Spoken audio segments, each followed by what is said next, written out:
ఈరోజు మనం సున్నుండాలు చేస్తున్నాం. సున్నుండలు నాన్న, సున్నుండాలు కాదు. అయితే ఇక్కడ నేనైతే పొట్టు మినపప్పుతో చేసుకుంటున్నాను సున్నుండలు. ఇక్కడ నేను 1 గ్లాసు పొట్టు మినపప్పు తీసుకున్నాను. గుండు మినపప్పు అయినా సరే తీసుకోవచ్చు. ఇదైతే ఈజీగా మిక్సీలో పెట్టినప్పుడు పొడవద్దని నేను ఇలా దబ్బపప్పు తీసుకున్నాను. పొట్టు మినపప్పు ఇలా ఎర్రగా అయ్యేంత వరకు వేయించుకోవాలి ముందుగా. తర్వాత దీన్ని పక్కన పెట్టేసి చల్లారనివ్వాలి. చల్లారాక ఒక మిక్సీ జార్లో వేసుకొని ఒక 3 లేదా 4 యాలక్కాయలు వేసుకొని మెత్తగా పొడయ్యేలాగా చేసుకోవాలి, మిక్సీ పట్టుకోవాలి. ఇక్కడ కొంచెం బరగ్గా ఉన్నా సరే మనం మళ్ళీ బెల్లం వేసి మిక్సీ పట్టుకున్నప్పటికీ మళ్ళీ ఇంకా చాలా బరగ్గా అయిపోద్ది. అందుకని ఇప్పుడే మెత్తగా మిక్సీ పట్టేసుకోవాలి. ఇక్కడ 1 గ్లాసు మినపప్పుకి 1 గ్లాసు బెల్లం వేసుకుంటున్నాను. ఇది కూడా వేసి ఒక 2 లేదా 3 సార్లు పల్స్ తిప్పుకుంటే సరిపోతుంది.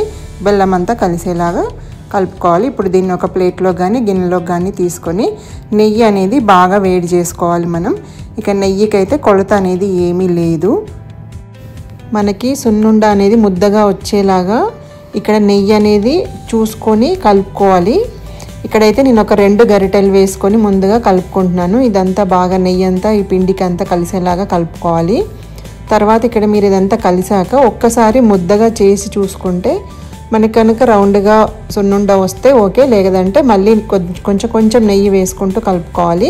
ఇక్కడైతే నేను మళ్ళీ కొద్దిగా నెయ్యి వేసుకున్నాను. ఒక 2 సున్నుండలకు అలా సరిపడా వేసుకొని ఇక్కడ చూపిస్తున్నట్టుగా కొంచెం ప్రెస్ చేసుకుంటూ చిన్నగా రౌండ్గా బాల్ లాగా చేసుకోవాలి.